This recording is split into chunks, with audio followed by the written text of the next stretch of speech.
하나님의 사랑이 이곳에 우리와 함께함을 믿습니다. 우리 옆에 분들과 우리 다 같이 축복하며 인사하겠습니다. 잘 오셨습니다. 잘 오셨습니다. 교회는 어떤 곳이냐? 교회는 어떤 곳이냐? 라고 말할 때 여러 가지 이유가 있겠지만 지난주에 말씀드린 대로 교회는 예수 그리스도 그 자체입니다. 예수 그리스도 자체. 예수님이 교회에 계시지 않는다면 이미 교회가 아니고요. 예수 그리스도가 작고 초라한 곳이라도 계시다면 그것이 교회입니다. 또한 제가 말씀드렸죠. 보이는 교회와 보이지 않는 교회. 바로 저희들이 보이지 않는 교회예요. 한 사람 한 사람. 그런데 교회가 되는 이유가 무엇이냐? 예수님이 우리 안에 계시기 때문입니다. 예수님이 우리 안에 계시지 않으면요, 우리는 교회될 수가 없어요. 그런데 가만히 생각해 봅시다. 정말 예수님이 우리 안에 계실까? 라는 거예요.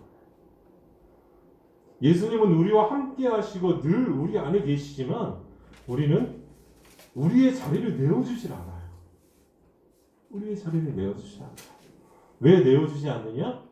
아직도 내가 세상에서 할 게 너무 많이 있다고 생각하는 거예요. 누구를 위해서? 바로 내 자신을 위해서. 할 게 너무나 많이 있다고 생각하는 거예요.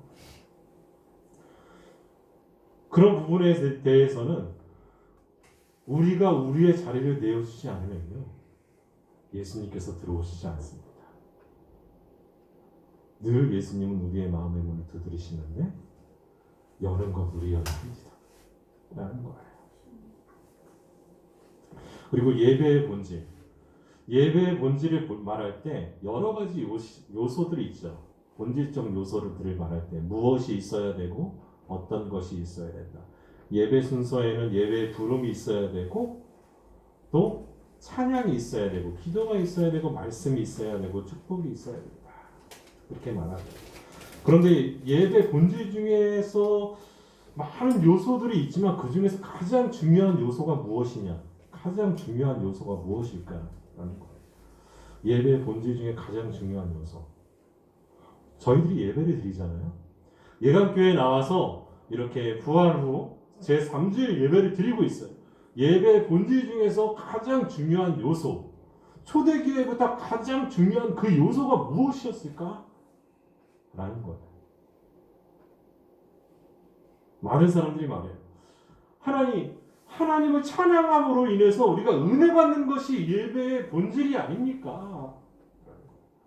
그런데요, 아멘. 저도 굉장히 많은 큰 은혜를 받았어요. 제가 찬양 인도를 굉장히 잘했어요. 지금도 굉장히 잘하고요. 혼자 찬양합니다. 지금. 예전에 찬양 인도를 할 때 정말 굉장히 잘했어요. 그래서 한 몇만 명 몇만 명 나오는 교회 목사님이 저 목사는 찬양할 때는 그리고 가만히 있어. 평상시랑 찬양할 때랑 완전히 다르다. 그렇게 말할 정도로 굉장히 열심히 했고 찬양 인도를 했어요. 찬양 인도를 하고 나서 문제는 그거예요. 찬양 인도를 그렇게 열심히 하고 나서 딱 자리에 앉으면 뭐를 하죠? 목사님들이 이제 말씀을 전해요. 그렇죠? 목사님들이 이제 말씀을 전하는데 말씀을 전하실 때 찬양 단원들이 다 뭐 하고 있을까요? 말씀에 집중하고 있을까요? 아니면 좋을까요? 너무 열심히 하다 보니까 너무 힘차게 열심히 하다 보니까 졸아요. 그것도 맨 앞에서. 저는 그것을 보면서 찬양을 통해서 은혜를 받지만 그게 잠깐이구나 라는 것을 알았어요. 그럼 예배의 본질 중에 가장 중요한 요소가 무엇이냐? 제가 말씀드릴게요. 바로 하나님의 음성을 듣는 거예요. 왜냐하면 초대교회 때도 여러분 우리가 생각할 때 초대교회 때 예배에 찬양이 있었을까요? 여러분 찬양이 없었을 것 같아요. 단지 무엇이 있었냐? 기도와 말씀이에요. 그런데 대부분의 성도들, 초대교회 성도들이 나와서 했던 그것이 무엇이냐 하면 바로 예수님의 말씀을 듣는 거였어요. 사도들에게 들었던 그 말씀, 사도들이 예수님에게 들었던 그 말씀을 바로 초대교회 성도들이 듣는 거예요. 듣는 거예요. 그리고 성령이 교회에 하는 말씀을 듣는 거예요. 그래서요, 예수님께서 사도 바울에게, 사도 요한에게, 우리 요한계시록을 쓴 사도 요한에게 말씀하시는 거예요. 뭐를 말씀하시느냐? 귀 있는 자는 성령이 교회들에게 하시는 말씀을 들을지어다. 우리는 너무나 큰 것을 놓치고 있어요. 무엇이냐면 말씀이라는 거예요. 말씀. 그런데 제가 전에도 말씀드렸지만 신학교에서 저희들이 대학원에서 공부할 때, 설교학을 공부할 때 교수님이 그런 말씀을 하셨어요.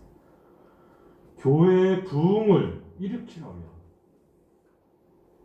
교회 성도들이 굉장히 많이 들어오고 등록을 하고 하는 교회를 꿈꾸려면 항상 위로의 말과 평안의 말을 전하라. 그런데 단 위로의 말과 평안의 말을 전하지만 예수님은 그 가운데 없을 것이다. 여러분, 이게 굉장히 큰 의미였어요. 왜 예수님이 위로의 말과 평안의 말을 전하는데 왜 예수님이 그 가운데 없지? 여러분, 우리는 예수님께 위로를 받아야 돼요. 예수님이 주시는 평안을 얻어야 돼요. 그런데 많은 교회들에서, 교회 가운데서 어떠냐? 누가 위로를 전하느냐? 예수님이 우리를 위로해 주지 않으세요. 말씀을 통해서. 누가 위로하느냐? 그냥 목사가 위로하고 성도들이 서로 위로하고 하는 거예요. 그런데 이게 문제가 있죠. 그 위로는요, 잠깐이에요. 잠깐이에요. 그런데 하나님의 위로는 어떨까요? 하나님의 위로는요, 영원함이에요. 영원함. 그래서 저희 교회에 주신 예수 올해의 말씀이 무엇이냐? 우리 주보 맨 앞에 나와 있어요. 어제나 오늘이나 영원토록 동일하시니라. 예수님은요, 우리를 위로하실 때요, 한 번 그냥 위로하지 않으세요. 끝까지 위로하세요. 한 번 그냥 평안함을 주시지 않아요. 그냥 찰나에 지나가는 평안함이 아니에요. 찰나에 지나가는 기쁨이 아니에요. 찰나에 지나가는 은혜가 아니에요. 그 은혜는요, 영원합니다. 영원. 이미 우리들은요, 하나님께 어마어마한 은혜를 받았어요. 그래서 이 자리에 나와 있는 거예요. 그래서 예수님을 예배하는 거고요, 하나님을 찬양하는 거고요, 하나님께 기도하는 거고요, 하나님의 말씀을 듣는 거예요. 이미 우리는요, 하나님께 우리가 감당하지 못할 은혜를 받고 사는 그런 존재들이에요. 존재. 귀 있는 자는 성령이 교회들에게 하시는 말씀을 들을지어다. 예수 그리스도의 말씀을 듣는 것이 바로 교회의 정체성이에요. 교회의 정체성. 무엇 때문에 교회는 예수님의 말씀을 들어야 하느냐? 예수님이 교회의 주인이시기 때문이에요. 주인이시기 때문에 반드시 예수님의 말씀을 들어야 된다는 거예요. 들어야 된다는 거예요. 예수님이 교회를 세우시고 소유하고 계세요. 예수님이 교회를 시작하셨고 돌보시고 또 붙들고 계시고 우리와 함께 하시는 거예요. 그래서 요한계시록 1장에 뭐라고 나와 있냐? 예수님의 오른손에 7별을 붙잡고, 7별을 붙잡고, 그 7별이 뭐냐 하면요, 7교회의 사자예요. 7별을 붙잡고 7금초대 사이를 거니시라. 그 7금초대가 뭔지 아십니까? 바로 7교회예요. 7교회. 7교회를 거니시는 거예요. 7별을 붙잡고, 그 별은 교회의 사자. 누구죠? 바로 목회자예요. 목회자를 붙잡고 계신 거예요. 그리고 7교회를 돌아다니세요. 이렇게 목회자가 중요해요. 여러분, 목회자를 위해서 꼭 기도하십시오. 그리고 공중 예배 때, 예배를 드리실 때 꼭 목회자를 위해 기도하십시오. 왜냐하면 목회자가 무너지면 하나님의 말씀을 들려주지 않아요. 우리가 교회하는 이유가 무엇이다? 예수님의 말씀을 듣기 위해서. 그런데 목회자가 그 예수님의 말씀을 듣지 않으면요, 어떻게 될까요? 듣지 않고 좋은 것만 얘기하고 평안한 것만 얘기하고 정치적인 것만 얘기하고 경제적인 것만 얘기하면 어떻게 될까요? 교회는 부흥한다니까요. 여러분, 긍정의 힘이라는 책을 쓴 목회자 있잖아요. 긍정적으로 생각하고 긍정적인 마인드로 하면은 교회를 부흥한다. 부흥해. 어마어마하게 부흥했어요. 구도자 예배를 만들었던 그런 미국의 대형교회. 어마어마하게 크죠. 지금도 어마어마하게 커요. 구도자 예배예요. 그게 뭐냐면 예배를 구경하는 거예요. 그게 구도자 예배예요. 그 구도자 예배를 배우고 온 교회가 어떤 교회냐? 우리나라의 어마어마하게 큰 교회들. 서초동에 있는 교회, 강남에 있는 교회, 명일동에 있는 교회. 저희 통합적 교회만 다른 데서도 어마어마하게 했지만 그렇게 세 교회가 중심을 이루어서 어마어마하게 부흥했어요. 그게 구도자 예배였어요.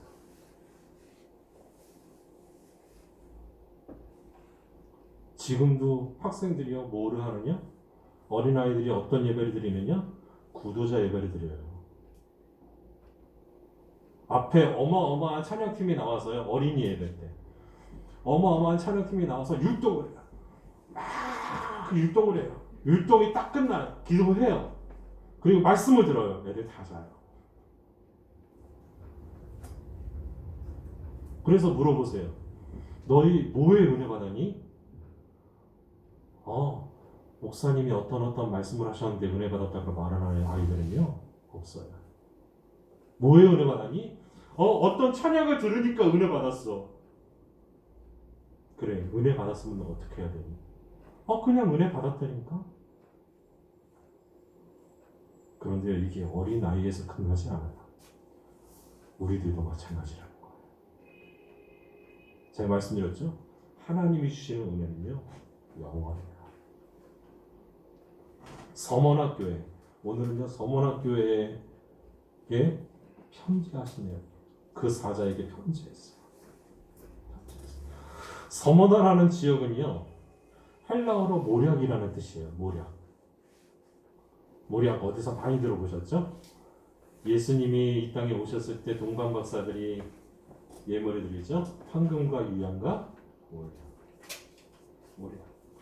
당시 모략은요, 어떤 것이었냐면 천연 방부제였어요. 그 당시에 천연 방부제. 그리고요, 모든 약의 기초를 이루는 아주 귀한 약재. 그게 모략이었어요. 모략. 그런데 이 지역, 서머나 지역에서 주로 생산이 됐어요. 그럼 이 서머나라는 도시가 부자 도시였을까요? 가난한 도시였을까요? 엄청 부자였어요. 그래서요, 서머나를요, 뭐라고 말했냐? 아시아의 보석이라고 말했어요. 아시아의 보석 서머나라는 도시를요. 무역, 상업 굉장히 활발하게 이루어졌고 부유한 지역이기 때문에 아시아의 보석이라는 별명을 가졌던 도시가 서머나예요. 그리고 또한 이 서머나는요, 소아시아에서 로마 황제 숭배를 제일 먼저 시작한 도시예요. 제일 먼저 시작한 도시, 로마 황제 숭배. 그래서 이곳을 말할 때요, 뭐가 있던 곳이냐? 사단의 위가 있는 곳, 사단의 회가 있는 곳이라고 말해요. 그래서 굉장히 많은 핍박이 교회에 가해졌어요. 왜 가해졌느냐? 예수 믿는 사람들, 그리스도인들, 서머나 교회 사람들은 누구만 섬겨요? 예수님만 섬겨요. 그런데 누구를 섬겨야 된다고요? 이 도시에서는 로마 황제예요. 로마 황제를 섬겨야 돼요. 그러니까 당연히 핍박이 있는 거예요. 당연히 핍박하는 거예요. 그리고 그들 중에 또 유대인들이 있었어요. 자칭 유대인들. 어떤 사람이냐? 자칭 유대인들은 이방인이었는데 할례를 받은 사람들이 우리도 유대인이 되었다라 말해서 교회를 핍박했어요. 이간질시키고. 로마 사회에 저들이 모든 것을 혼란하게 만든다 라고 고자질하고 했던 사람들이 자칭 유대인들이었어요.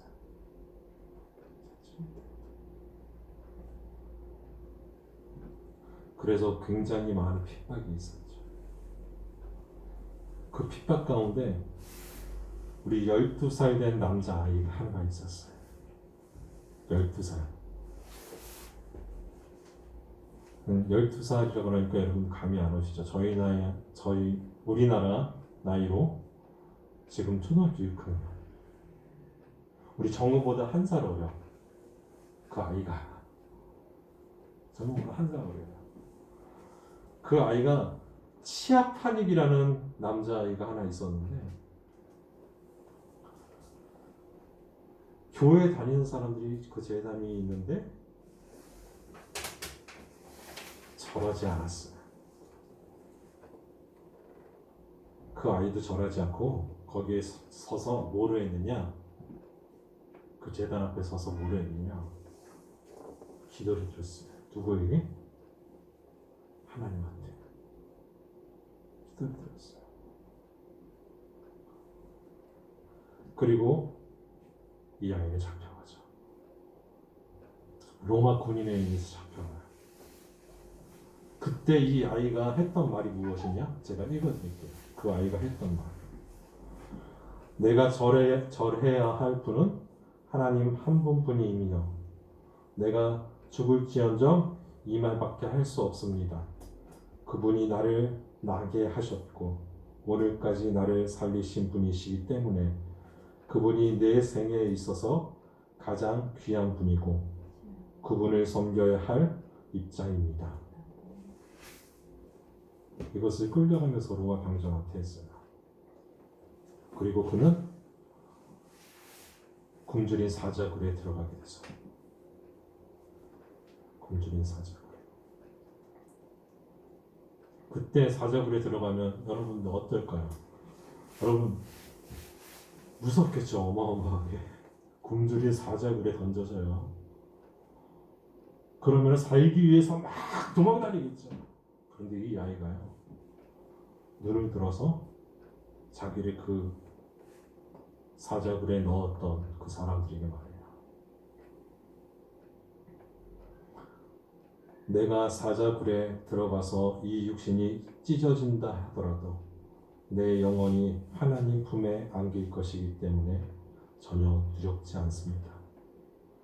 그러나 한 가지 걱정은 수령님이 이처럼 하나님 믿는 사람들을 해치는 일은 곧 하나님을 대적하는 일인데 그 엄청난 형벌을 어찌 감당하려고 이러는지 이것이 저의 걱정입니다. 그리고 사사에게 찍혀서 갈기갈기 찍혀서 죽임을 당했어요. 이 아이가 서문학교의 성도였습니다. 이 일이 도화선이 되었어요. 그래서 그 교회의 지도자, 교회의 사자가 누구냐? 그런 거예요. 당시 서문학교의 지도자가 누구였냐? 목회자가 누구였냐 하면 폴리갑이에요. 그 유명한 폴리갑. 서문학교의 감독이요. 누구의 제자? 직계 제자예요. 사도 요한의. 요한계시록을 쓴, 요한복음을 쓴 사도 요한의 직계 제자. 폴리갑이 이제 잡혀가요. 그런데 로마 총독이 뭐라고 말하느냐? 이렇게 말해요. 폴리갑, 당신이 지금 단 한 번만 예수님을 부인하면 당신을 살려주겠어. 그 이후에 예수님을 믿건 설교를 하건 그리고 예배를 드리건 우리는 아무 상관하지 않겠습니다. 지금 단 한 번만 예수님을 부인하시오. 그때 로마 총독에게 폴리갑이 했던 말을 제가 말씀드립니다. 예수님은 86년간이나 나에게 한 번도 잘못하시거나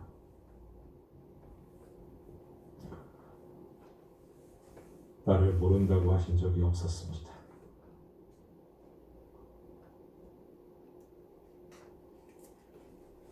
그런데 어떻게 내가 나를 구원해 주신 나의 왕을 모독하며 부인할 수 있겠습니까? 그렇게 말하고 화형장을 끌려갑니다. 화형장을 끌려갑니다. 얼마 후에 불길이 그의 몸을 막 휘어가 돌았죠. 막 몸에 불이 붙은 거예요. 그때 기도를 드렸던 내용입니다.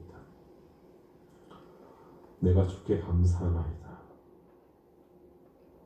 주께서 은혜롭게도 나를 이 날과 이 시간에 합당한 자라고 여기셨음이니이다. 나로 우리 주 예수 그리스도의 집에서 분깃을 얻게 된 것을 감사하나이다. 그리고 폴리갑은 생을 마감했습니다. 폴리갑을 화형시켰던 로마 정부 그리고 자칭 유대인들은요, 서문화 교회가 해체되기 원했습니다. 그 사건으로. 그런데 오히려 그의 순교는요, 교회를 더욱더 굳건한 믿음에 서게 했습니다. 그래서요, 로마가 기독교를 공인하는데 가장 큰 역할을 했던 교회가 서문화 교회입니다. 그리고 지금까지 아시아의 7교회는 다 7교회 중에 지금까지 현존하고 남아있는 교회가, 예배드리는 교회가 어느 교회냐? 서문화 교회입니다. 2000년이 지났는데도요, 지금까지 유일하게 있습니다. 있어요. 무슨 약속을 지켰기 때문에? 끝까지 충성했기 때문에. 그래서 예수님께서 하셨던 그 말이, 말씀이 그대로 이루어지고요. 생명의 간을 내게 해주리라. 생명의 멸류관을 주겠다. 영원히 죽지 않는 멸류. 그것을 너희에게 주겠다는 거예요. 그분은요, 서문화 교회와 함께 하셨던 예수님이요, 지금 우리와 함께 하십니다. 서문화 교회가 고통을 당하고 있지만 예수님은 그냥 가만히 내버려 두지 않아요. 교회의 힘은요, 무엇이냐? 교회의 힘은 무엇이냐? 고난 가운데 있을지라도 우리의 신앙을 지키는 것입니다. 우리의 신앙을 지키는 거예요. 세상이 알아주는 것이 아니라 누가 알아주면 되기 때문에 예수님이 알아주면 되기 때문에 그것으로 만족하는 거예요. 고통 가운데 있는 신앙 고백이 얼마나 귀하고 값진지 모릅니다. 사람이 참되게 되는 것, 사람이 참되고 부유하게 되는 것이 무엇이냐? 많은 사람들이 그렇게 말하죠. 돈이 우리를 부유하게 만든다. 부유하게 만든다. 그런데 오늘 말씀에서는요, 뭐라고 되어 있냐면, 내가 내 환난과 궁핍을 알거니와 실상은 내가 부유한 자니라. 여러분, 서머나 교회는요, 가난한 교회였어요. 가난한 교회. 왜 가난했느냐? 물건을 살 수 없어요. 누구를 믿는다는 이유 때문에, 누구 앞에 절하지 않는다는 이유 때문에 로마 황제에게 절하지 않고 로마 황제를 섬기지 않는다는 이유 때문에 아무것도 할 수 없는 그런 사람들이 서머나교의 교인들이었어요. 지역은 어마어마하게 부유해요. 그런데요, 서머나교회 사람들은요, 너무나 궁핍해요. 그런데 예수님이 말씀하시죠. 실상은 내가 부유한 자니라. 여러분, 저는 이 얘기를 들으면서, 이 얘기를 딱 보고 들으면서 어떤 생각이 들었냐 하면, 왜 예수님을 잘 믿는데 가난할까? 왜 예수님을 잘 믿는데 궁핍할까요? 왜 극심한 환난이 있고 왜 궁핍이 있었을까? 예수님 잘 믿으면 잘 돼야 되잖아요. 그런데 왜 그럴까? 여기서 말하는 궁핍은요, 헬라어로요, 푸토케이아라는 단어예요. 푸토케이아, 궁핍이. 그런데요, 이 뜻이 뭐냐 하면 아무것도 가지고 있지 않는 극도의 가난함이에요. 여러분, 아무것도 가지고 있지 않은 극도의 가난함.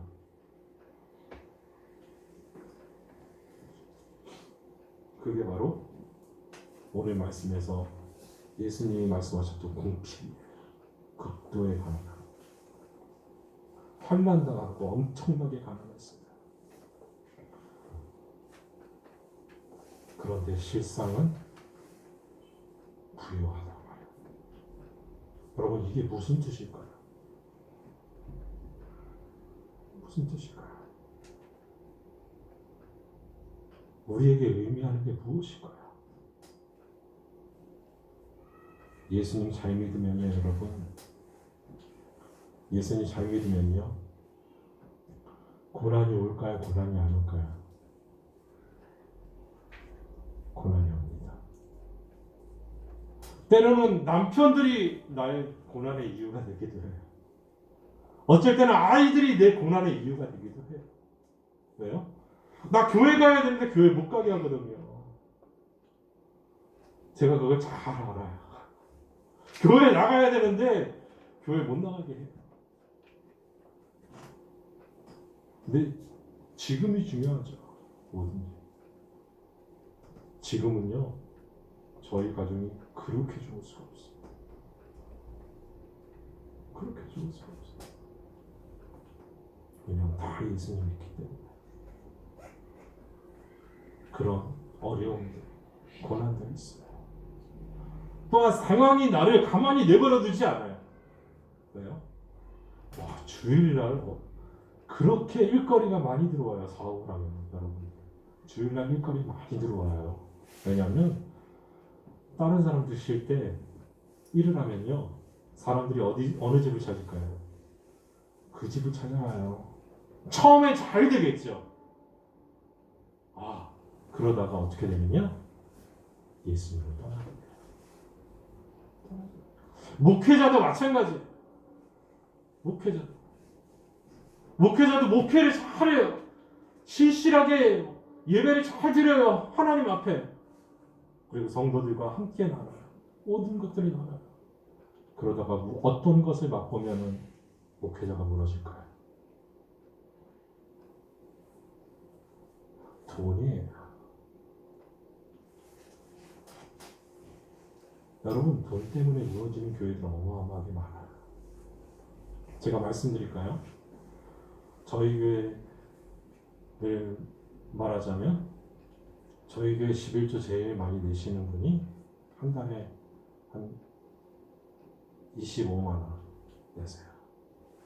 25만 원. 그리고 외부에서 이렇게 11조 내시는 분들 중에 좀 많이 내시는 분이 계세요. 그런데 갑자기 저희 교회에 11조 1,000만 원 내시는 분이 들어왔어. 한 달에 1,000만 원. 그러면 어떻게 될까요? 어떻게 될까요? 여러분, 한 달에 1,000만 원이면 어마어마하죠. 한 달에 1억 버시는 분이에요. 들어와요. 그럼 목회자 눈이 어떻게 될까요? 그분한테 잘 보이려고 아유, 그분이 하자는 대로 가겠지. 그리고 그분이 장로로 세우겠죠. 여러분, 제가 그렇다는 거 아니에요. 저는요, 그걸 하나님한테 배웠어요. 저한테도 그런 유혹이 있었어요, 여러분. 예강교회 하면서 어떤 분이 주유소를 어마어마하게 하시는 분이 저희 교회에 오셨었어요. 그런데요, 저희 교회 목사님, 통합 예배는 아닌 것 같습니다. 아이들이 나와서 기도하는 거 아닌 것 같습니다. 그래서 제가 뭐라고 했을까요? 아이들도 예수님의 말씀을 들어야 되고, 우리들도 예수님의 말씀을 들어야 되고, 아이들도 하나님께 기도할 줄 알아야 되고, 그 소리를 하나님이 들으십니다. 그 어떤 예배도 하나님 앞에 귀중한 예배다. 그분 그리스 떠났어요. 그분 그리스 떠났어요. 여러분, 무엇이 중요하냐? 무엇이 중요하냐? 그 모든 것들을 이겨낼 수 있는 믿음이에요. 세상은요, 우리를 무너뜨리려고 엄청나게 유혹해요. 우리의 신앙을 무너뜨리려고 엄청나게 우리를 무너뜨려요.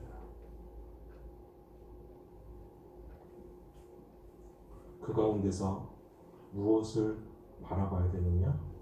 예수님을 바라볼 거예요. 그 바라보는 것 중에 핵심이 무엇이냐 하면 10절에 나와 있는 죽도록 충성하라. 죽도록 충성. 충성이라는 단어는요, 헬라어로 피스토스라는 뜻이에요. 피스토스.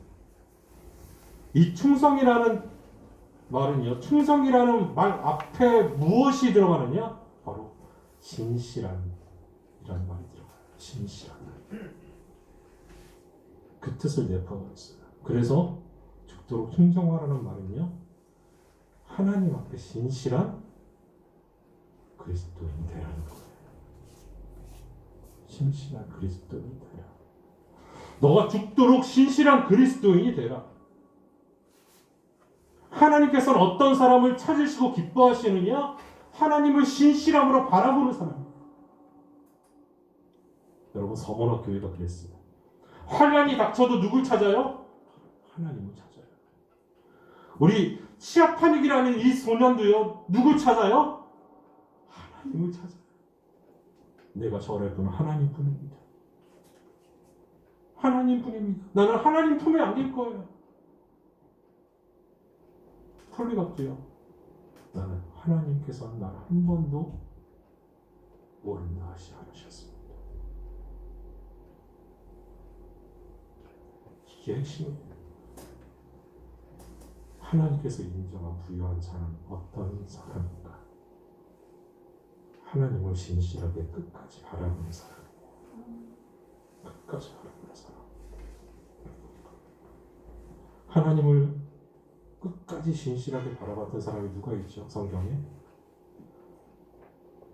하나님의 축복을 받았던 사람 중에 요셉이 있죠.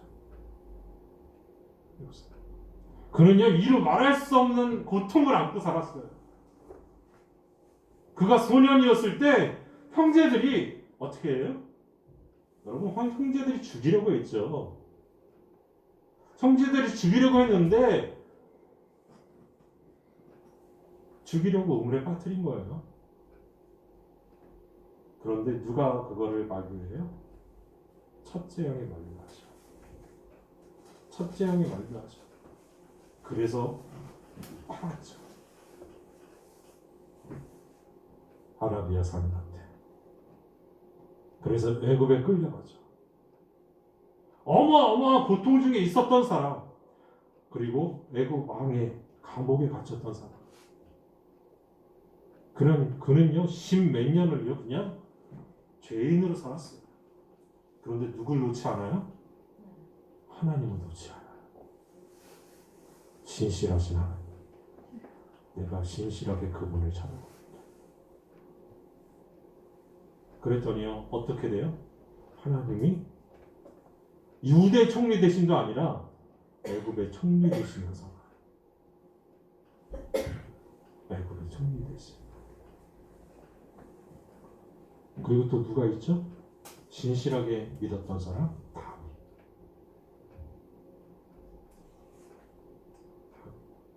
욥. 여러분 보세요. 모두가 신실한 하나님을 바라보는 예수님을 바라보는 사람이었어요. 바울. 여러분 바울의 삶은요 어마어마한 부유한 사람으로 살 수 있었어요. 정치인으로 살 수 있었어요. 그런데 예수님을 만나면 어떻게 됐어요? 다 버렸어요. 그런데요 다 버리고 나니까 행복할까요? 행복하지 않을까요? 행복해요. 어마어마하게 행복해요. 근데 우리는 지금 어떻죠? 정치인 되고 싶어요, 여러분들. 시장 되고 싶어 하고요. 대통령 되고 싶어 하고요. 예수 믿는다는 사람들이요. 그런데요. 예수 믿는 사람들이 정치인 되고 대통령 되고 다 해야 돼요. 근데 정작 중요한 것이 무엇이냐? 신실하게 하나님을 바라보는 자여야 해요. 그게 핵심이에요. 우리가 신실하게 하나님을 바라볼 때 하나님께서 우리를 인정해 주십니다. 뭘로 인정해 주시느냐? 실상은 부요한 자입니다. 누가 함께 하시기 때문에? 하나님이 함께 하시기 때문에. 서머나 교회 교인들이 아니었다면 로마는 무너지지 않았습니다. 서머나 교회 교인들이 아니었다면 복음은 우리나라까지 전파되지 않았습니다.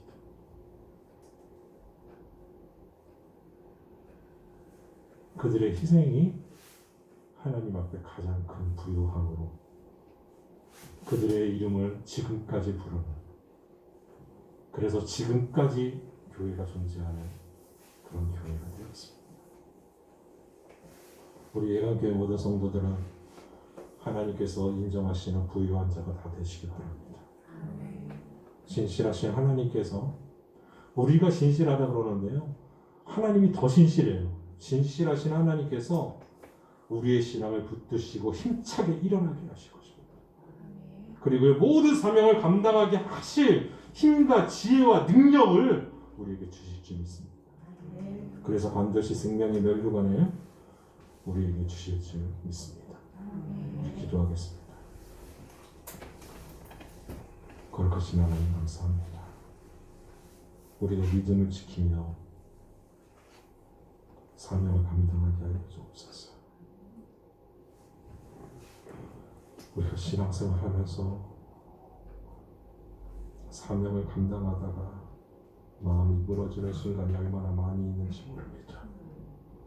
오해받고 말로 상처받는 일들이 얼마나 많이 있는지, 믿음을 지키며 하나님 앞에 정직하기 위해서 손해보는 일들이 우리 삶 가운데 얼마나 많이 일어나는지 모릅니다. 그러나 그 그런 상황 가운데서도 진실하신 우리의 구원자 예수님이 끝까지 우리를 믿어주시고 함께 하시는 줄 믿습니다. 우리의 신앙을 지키게 하시고